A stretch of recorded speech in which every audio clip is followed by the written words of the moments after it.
Itsura mo dyan, Day. Oh no! Pagod ikaw? Ha? Day? Napagod ikaw, Day? Sus!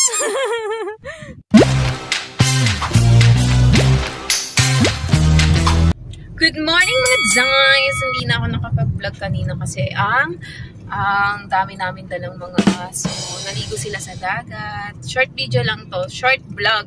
Kasi hindi ko talaga sila maasikaso kasi madami talaga sila. At saka maukulit sila. So, yun. Hello, Mochi! Hello, Mochi! Ay, ang ingay niyo dyan. So, ang bait ng Daddy Rex namin, no?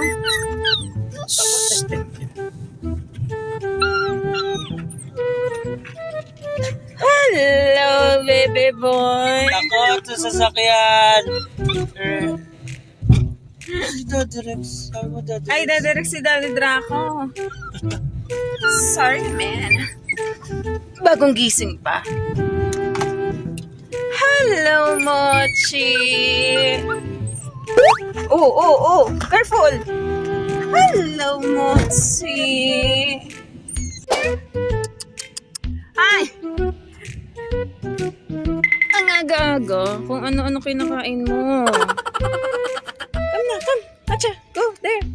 Yan mga Jai, nandito na kami sa beach at may nakita kami dalawang aso nag-unwind dito.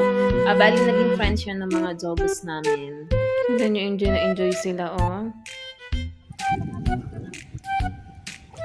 Wow, sarap naman. Daan-daan pa yung isa. Hello. Hello, bebe. Hello, bebe.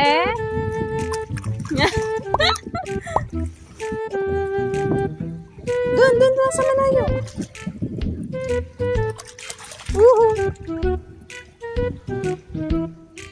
Draxky, punta ka dyan sa malayo.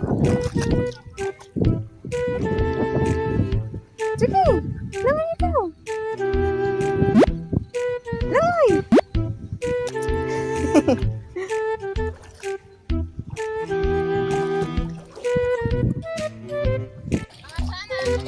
Come!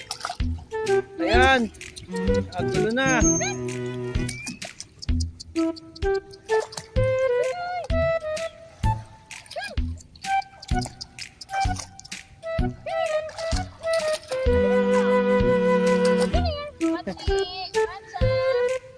At tataas kasi ng tubig. Wow! Gustong-gusto nyo pala sa dagat. Dito na tayo pupunta. Yun na yung dalawa. Enjoy na. Yung magulang ng mga to. Hello, baby boy. Itsura mo dyan, Day. Itsura mo ang dungis. Ay, come here. Nandito mo sila. Come here. Wow, yung dalawa. Grabe, oh. Langoy-langoy yung dalawa, oh. Pagod ikaw? Ha? Day? Napagod ikaw, Day? Sus! Isa sinasabunan na. Eto, makulit pa din. Draxky! Eto, ayan naman si Draco. Siya naman ang maliligo. Mamaya yung maliliit. Yung mga maliliit na yang takbo ng takbo. Sabi, pagod ka na, Draxky? Draxky? Oh, yun yung mga dede. Pagod, dede. Ikaw, pag pagod, higa. Draxky? Tumatalon-talon pa yan. At dinala namin sila sa Wakra Beach para maligo. Hi, Mommy Orky! Suplado talaga yan kahit sa piso. Si Daddy Rex. Ay, si Daddy Rex, si Daddy Draco. Hi, Draco! Hindi ko alam. Naka-park lang, Jay. Walang gasolinahan. Ginawang parking. So, today, guys, it's Friday and off kami ni Ian sa aming mga trabaho o ang mga enjoy.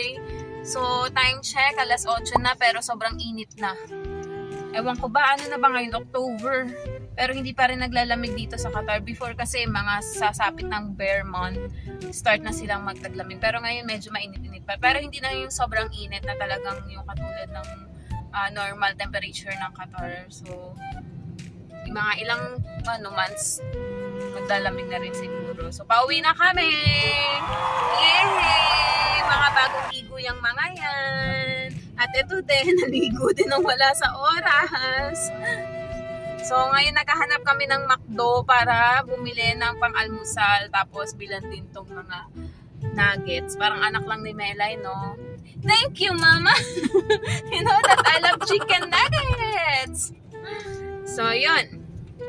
Yung Wakra Beach na pinuntahan pala namin, ang tawag nila doon, Dog Beach. Kasi maraming pumupunta doon ng mga iba't ibang tao. Kasama yung mga doggies nila, yung mga dog parents, ganyan. Tapos, ang maganda doon, yung mga aso nyo, nakakapag-ano pa sila, interact sa ibang aso. Tapos, syempre, ikaw magkakaroon ka rin ng mga ibang friends. Anong inaamoy mo dyan?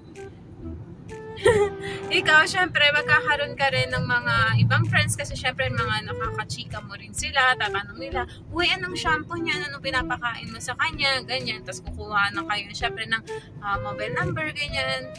Kaya okay din pumunta dun sa dagat na yun. Nag-enjoy na tong mga to.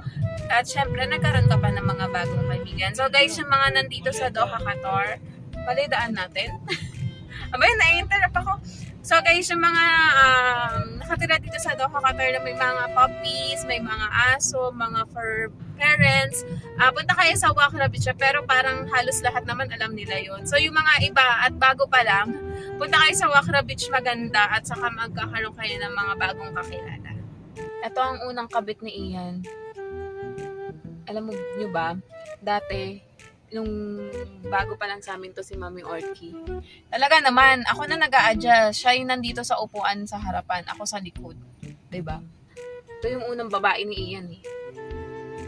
Mami Orca! I know